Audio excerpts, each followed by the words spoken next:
Sir? Pwede ba isang ko muna sa iyo yung cellphone ko? Inday, kakabali mo lang kahapon. Magsasanla ka na agad ngayon? Kailangan ko kasi, sir. Ipapadala ko lang sa probinsya. Ganun ba? Magkano mo naman isasanla? Kahit 10,000 lang, sir. Ang mahal naman. Tsaka hindi ko kailangan ng cellphone. May cellphone na ako eh.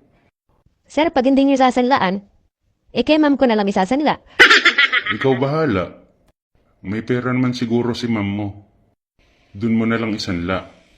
Kaso, sir, andin yung video natin sa motel. Ano ka ba naman, Inday?